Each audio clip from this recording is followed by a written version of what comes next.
Hello, all. Whew. I went on a walk with my mom, and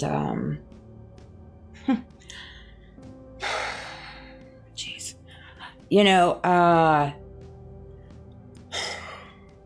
always try to be very diplomatic, and always endearing in reference to understanding the other side of the fence when I share my story, my testimony. Because at the end of the day, this is my family, right? These are my loved ones. Whether I agree with them or I understand, they still are my loved ones and they are my family, and it's hard. It's very hard when you carry a heart like mine. And I've learned how to operate in my truth and operate in the heart that I carry. I was in a world that nobody cherished my heart, when all I wanted was my heart to be cherished. I moved mountains for my heart to be cherished. And I was good to people. I was fair to people. I was honorable to people. I was loyal to people. And I screamed and crawled to try to receive that. And so it's very difficult when you get to the side of it where you're like, you have conversations with people and you hear the words that they're putting down and you receive it. And you see all the mechanics to it. You see how the conversation flows. You see the redirection. You see the manipulation. And you see the tactics. And you see the illusions. And I realize that we live in a world right now filled with illusions. We all see it. It's all very evident. You can't unsee what you see. You can't go back to sleep when you're awake. And Charlie Kirk's passing woke a lot of us up. I could see people probably in a lot of very prominent rooms like, dang, we should have taken her out with Charlie too. I'm like, dang, I wish you woulda. I wish you woulda. Seriously. And it's not because it's just because I'm fearless. Like I'm not too worried about that. When it's my time to die, it's my time to die. God will take me and I know where I'm going. So I walk with no fear in that. But you have to be just very mindful in your feelings and your emotions.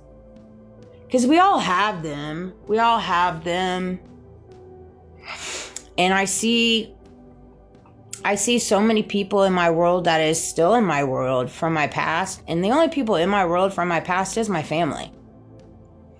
There's nobody in my world right now currently from my past outside of my family. And the reason why they are still in my world is because they're my family and I live here. And I'm blessed that they didn't throw me to the curve. And so I give gratefulness in that and thankfulness. The dynamics in my family have always been very unique. And I've always drawn the small straw, and I'm okay with that. They can spin narratives, they can do what they do, and I'll continue on my forward trajectory. But I've come to realize that the most important thing for you in this world is to allow people to show you who they are. Allow people to show you who they are. People can love you. They can love you, but it can be a fake love. It can come with an ulterior motive. Those are big. And I'm very prominent in that. And I know that I have a lot of people that have loved me with ulterior motives. And if you think I'm unaware of them, well, I guess we'll just keep playing these games. We'll keep playing these games because I'm down to play. I've become very good at this game, actually. And I'm very well versed on my opponents, my ops, And I do have a lot of keys in the closet. And I do have a lot of wisdom. And I have a lot of knowledge. And I know a lot. I do know a lot. And truthfully, it shocks me that people are not more gracious in referencing like all the stuff that I haven't said. Because I carry a duality in me. You know, I do. Because at the end of the day, okay, yeah, you chose to make the choices you did. You chose to make the bed you lie in. Okay. But I'm not going to make those same choices. Because see where you end up? See where you're at right now? I don't want to end up there. That does not look like a good time. I don't think anybody's having a good time on that side. And I'm like, I don't want to join that party. I do not want to join that party. So I'm not going to play the game the same. I'm going to move and operate in who God calls me to. In my connection with God, in my intuitiveness, in my discernment, in my inner knowing, in my understanding, in my connection with my higher self, it's outside of this world. It is. And I'm not going to let anybody take me off the high horse of that. I know my connection with God. And I hold it at the highest value. I hold it at the highest regard.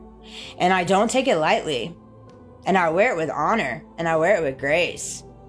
I do indeed. But people should not take advantage of people's kindness and their heart. And we live in a world right now where people so often enough see the heart that you carry and they want to like stomp on it. And don't give them that power. Don't give them that power.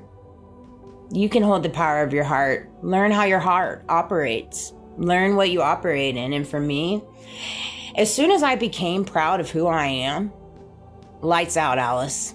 Lights out. The world did not want me to see what I carry inside of me. And my knowledge and my wisdom and my capabilities and my creativity, the world did not want me to see those things.